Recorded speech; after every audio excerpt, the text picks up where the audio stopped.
We're going to turn to foreign affairs, focusing primarily on the Middle East. Do you support continuing to withdraw our troops and maybe all of our troops, because I know there's going to be some hanging around for a couple more years? And what are your thoughts on Syria and our future possible aggressions with Iran?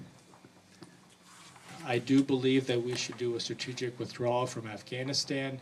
Our military has been exceptionally successful both in Iraq and Afghanistan, but it may no longer be a military problem.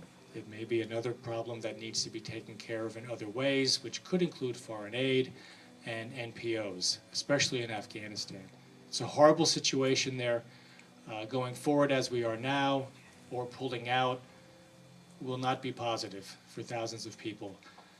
Pulling out, I want to ensure that any Afghanistan person who has worked with us comes back with us.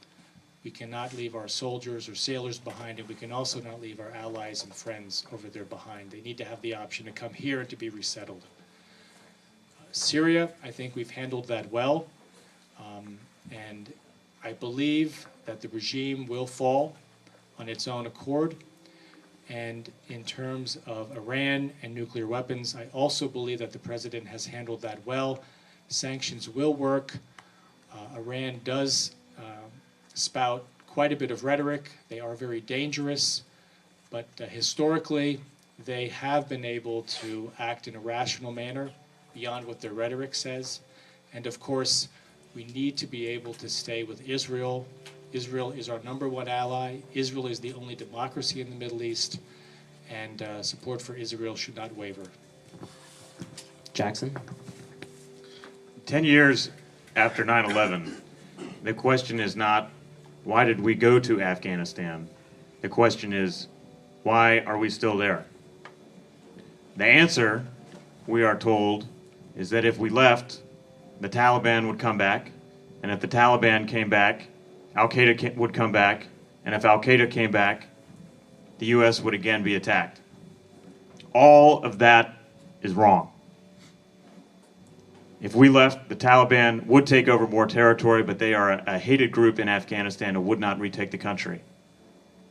Even if they did retake the country, they wouldn't invite Al-Qaeda back. From their point of view, that was the #1 mistake they made last time. And even if Al-Qaeda did come back, this is not the United States of before 9/11 that is afraid to intervene in other countries to protect its national interests. I don't see why we are still there spending $2 billion a week when we need to rebuild this country back here at home.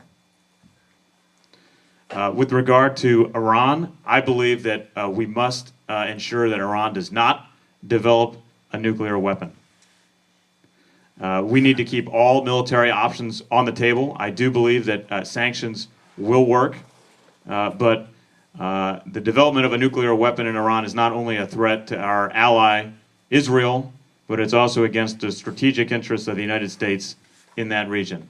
The proliferation of nuclear weapons in that region of the world is exceedingly dangerous. It could set off a nuclear arms race with other countries like Saudi Arabia, and the fact that Iran has ties